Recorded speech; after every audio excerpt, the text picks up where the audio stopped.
Welcome to EPG Pathshala. I am Asha Kuthari Chaudhary and I am a professor at the Department of English, Guwahati University, and the course we are doing is on Indian writing in English. The module we have now for you is called The Female Imagination, Early Indian Feminism and the Role of Society. So what did it mean to write poetry in English in India after independence if you were a woman? What did it entail? We have already in the previous module looked at how nature was being handled by two specific women poets who we are not really going to touch upon in this module because we are looking at a different historical era. But nevertheless, it is important to establish that women were already on their own in terms of writing poetry and in terms of addressing specifics such as nature and its roles in a woman's lives. In the previous module, we have already touched upon that. In this module, we are looking at three specific women poets of the post-colonial era, which are Eunice Souza, Kamala and Imtiaz Dharker. Let us first look at the work of Eunice Souza. She is born in 1940 to Roman Catholic parents of Goan origin and goes on to do her master's in English and then a PhD in English literature again from the University of Bombay. Now with Souza's poetry, we find there is a terse language, a brevity of expression, which makes her poem as minimalistic as those by the Russian poet Anna Akhmatova. The simplicity of all her poems is underlined by a note of sarcasm. And many of the problems that she deals with are obviously female in terms of expression, in terms of the issues that she is addressing.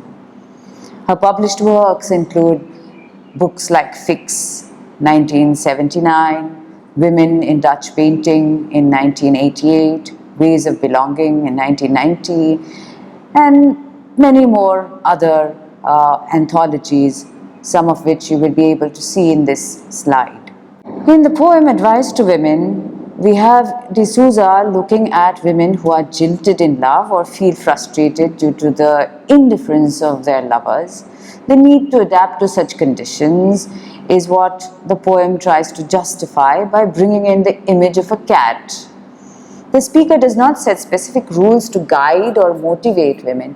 She just barely states the facts and the need of adaptability and the possibility of avoiding a feeling of dejectedness. So here then, the cat becomes a powerful symbol, and from the standpoint of behavioral psychology, researchers have often found uniqueness in cats as against dogs.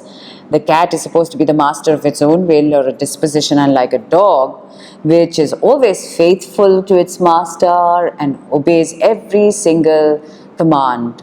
Try and track this analogy between a cat and a female, which is positively done in terms of this particular poem. A dog is said to have no ego syndrome, while a cat is supposed to have a personality as well as an ego. It is this trait that Souza says that women should emulate. Cats return to their litter trays without cussing their enemies. This is a point of reference that Souza is trying to play with. What she's saying now is that the women need to learn from the cats. The women need to be indifferent to specifics and not respond to stimuli that might be negative. Now, the expression to die alone, therefore, does not refer to the death of the women in the physical sense, but to the cultivation of habit of being self-reliant and self-sufficient without being victimized by neglect from their loved ones. In the poem Eunice, we have Souza trying to uphold the qualitative standard of the modern Indian woman through the eponymous persona who has the uncanny knack to sabotage the stereotypical image of the Indian women. The reader would also do well to recall the poem Aunt Jennifer's Tiger by Adrienne Rich, in which the speaker complains about the burden of domestic life with the powerful association of the weight of the wedding ring. The poem is a powerful vindication of an identity freed from societal norms and hierarchical notions of conceiving the female identity. In this poem, the persona's inability to do embroidery work, for example, is revealed in the concern of the embroidery sister. The sister, who is also the instructor, censors the persona for having made the wrong size. The humiliation faced by the persona for cutting the petticoat in a size worthy of an elephant is immediately challenged in the outright denunciation of the embroidery sister as a silly bra-less bitch. Such candid vocal denunciation of the sister, perhaps a Christian missionary, might also represent the authority that imposes rules and limitations. Now, embroidery is not and can never be the sole avenue for expressing female creativity. The poem is an explicit critique of feminine sexuality, which not only takes cognizance of the body of the female in the biological approximation, but also interprets in the cultural context which ordains the discourse of gender in the first place. The next poet we are looking at is Kamala Das, perhaps one of the best known modern Indian poets of our time, really. Kamala Das was born in 1934. And she belonged to this traditionally matrilineal community of the Nayars. Now, the fact that Kamala Das was born into a matrilineal society is something that we must take note of and put in the back of our minds, because the condition of a matrilineal society in India, you would probably find just two such spaces, one in Kerala from where you have Kamala Das writing, and the other in the northeast of India in Meghalaya. But then matrilineality does not really indicate a matriarchal society. It still has patriarchy well entrenched within that particular space. It is only the lineage that is being traced via the female line. Having said that, let us now look at the kind of work Kamala Das is doing now. You have a rich creative atmosphere where she is born into a Malayalam household, and she begins to study and write both in Malayalam and in English, and then write prolifically in terms of poetic compositions, winning her first Pan-Asian Poetry Prize in 1963. Now, her poems are known for their confessional and autobiographical element, and the exposition of a private voice that a woman might be, in some sense, confiding to the reader. Now, as a poet, Kamala Das is completely obsessed with the theme of love, relationships, sex, which she believes is quite natural in human beings, along with its counter effects in the form of loneliness or frustrations. The element, the candor of opening such intrinsically private matters for public consumption is reflected in her much hyped autobiography, My Story. It is with Kamala Das when we completely begin to understand what it means when feminists say that the personal is really political and so on. Despite her preoccupation with the essential notions of femalehood, Kamala Das is never vocally a self-confessed activist. She denies that tag for her own poetic or personal persona. Let us first look at her published works. She has written books right on from 1965 with Summer in Calcutta, gone on with The Descendants in 1967. A number of other publications followed, and Only the Soul Knows How to Sing comes in 1996, and Ya Allah in 2001. It is interesting to note that it is around the age of 65, Kamala Das embraced Islam and changed her name to Kamala Suraya. This particular incident, this changing of persona, this change in terms of identity, this agency that she seems to grab for herself when she changes her religion, for example, it really goes to speak for the manner in which the woman poet, the woman's voice in Indian poetry in English has worked itself out. And so we find that when she writes a book like The Alphabet of Lust, she is addressing concerns that are, yes, at the heart of the idea of female desire, but it is also something that has got a great deal more to do with her notion of who she is and her own identity. Kamala Das's candor in dealing with themes of sex or the female body has been long held as a central focus in terms of her poetry, which it is.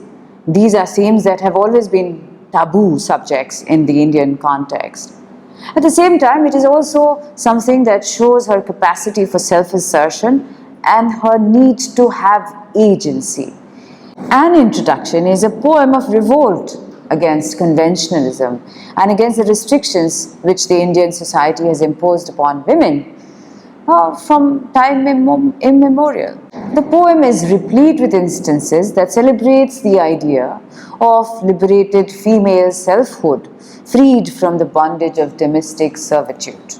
The sense of the rebellious spirit of Kamala Das finds its best spokesperson in the form of the speaker, who decries all her relatives and friends and takes them to task for giving her a reductive view from her own self. It is in this most candid term that the speaker describes the crudity of her husband, who fails to reciprocate her tender feelings or understand her female or feminine desires. The poem, in some sense, is a successful self-portrait, etching out the anatomy of her mind in the form of this particular verse that we have in hand. Apart from the ingenuous and sexual imagery or the metaphors that she uses, the title is basically an introduction not only to herself, but of the entire community of Indian women, afflicted with gender inequalities that are rampant as we speak in Indian society. Stylistically speaking, the poem is devoid of any meter or rhyme and is drafted in vers libre or free verse, which is characterized by compression, compactness, and apt phraseology.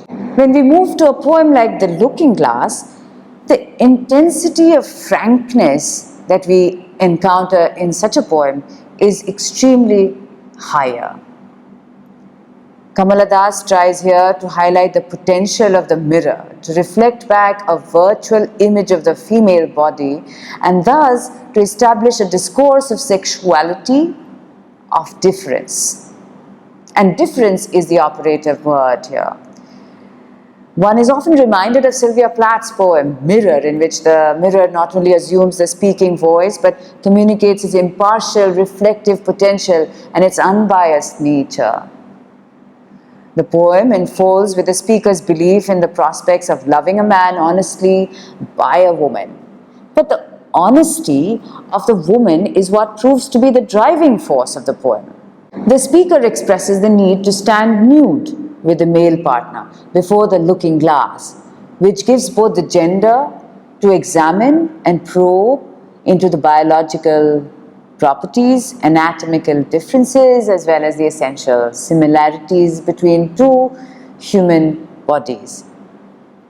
The often debated and much controversial eroticism of Kamala Das's poetry gets reflected in the expressions like the shy walk across the bathroom floor, or dropping towels, or the jerky way in which he urinates, in describing male sexuality, and the scent of long hair, the musk of sweat between the breasts, and the warm shock of menstrual blood in locating female sexuality respectively. It is by dint of such overt sacrilege on the sanctity associated with conjugal life that Kamala Das tries to voice her own brand of radical feminism. Kamala Das introduces the notion of the aberrant in the dance of the eunuchs. The eunuchs have for very long been considered as the social outcasts in India, often subject to ridicule and questioning due to their doubtful subjective or sexual identity. The Indian term for the eunuch is the hijra, which is very often regarded to be a controversial word. The Indian term for the eunuch is hijra, and they're really not a very new category. They've been there since the days of the Narada Smriti. They have been mentioned in Manusmriti, and so the category itself has always existed. But at the time when Kamala Das is writing, indeed, it is only in the recent 1 year that we have had a genuine recognition of this third gender as a different category. But when Kamala Das is writing, this is still an aberrant order of gendering. And it is also something that is attached to the idea of the homophobic nature of Indian society. And the third gender, the hijras, the eunuchs, the transvestites, the transgender community has always been a marginalized kind of presence. The poem begins with the eunuchs dancing in circles, which leads their skirts to flow wide. And the idea of transvestites who serve to be defying the context is an extremely interesting representation in this particular poem. The dance of the eunuchs is tantamount to equating religiously sacrosanct nature of the various Indian types of veneration or yagyas, and this is used to please the gods. Now, the conceptual notion of violence serves to be a fitting corollary to the identity of these transgenders, the hijra community of India. And the dance of the hijras or the eunuchs is tantamount to equating the religiously sacrosanct nature of the various Indian types of veneration or yagyas that are performed, that are evoking the pleasure of the gods. We now move to Imtiaz Dharker, who was born in 1954 in Lahore. Dharker considers herself to be a Scottish Calvinist Muslim, and this conception gets reflected in the confluence of three divergent cultures in her poetry. Her poetry is a convincing assurance of the fact that irrespective of geographical disparities, the female condition is universal. Her anthologies include The Parda and other poems in 1988, Postcards from God in 1997, I Speak for the Devil, which comes in 2001, and Terrorist at My Table in 2006. If we look at a poem called Parda 1, we find that apart from the officially gendered politics and the polemics verging upon the study of feminism, the concern of poets like Dharker lies in unearthing the feminine mystique. Considering the potential of such a mystique, it is quite natural to find Dharker voicing out the bitter experiences of injustice, oppression, violence, and gendered politics faced by Indian women. The poem, therefore, can be seen as a documentation of the psychological violence engineered through cultural politics. Now, the Holy Quran Sharif makes it clear-cut that the compulsive nature of the parda as a defining factor in the life of the female is necessary. However, this was originally enunciated as a safety measure for the sake of women and also to secure their dignity and integrity from profane eyes. But in contemporary times, given the different political issues, times, geographical contexts, etc., we have been seeing that it could also be referred to as a flagrant violation of the basic rights, freedoms, and dignity of women. Parda is seen now as a symbol of repression. The ghungat or the parda or the hijab is also a cultural text having a discourse that is steeped in the ideology of patriarchy. The parda is compared to the earth that hides the dead body. The speaker brings in a striking carnal image of self-abnegation when she asserts that a burgeoning sin afflicts the female. The expression, between the thighs a sense of sin, is a clear degradation of the female body. The poem questions the logical validity of culture-specific ideological belief systems, and in doing so, highlights the predicaments faced by women. So in this module, what we have been looking at is how the articulation of women's voices happens across Indian poetry that is being written in English. And we've looked particularly at the poetry of Kamala, at the poetry of Eunice Souza, and at the poetry of Imtiaz Dharker. And we see that each of them, while they have common concerns, they also seem to have specific issues that they deal with. And these are issues that have to be dealt with through the path of a genuinely self-aware woman's voice, because that is the reason why you do have a very specific space, as we see it in Indian writing in English, for the voice of the woman, and it is particularly articulated in terms of poetry.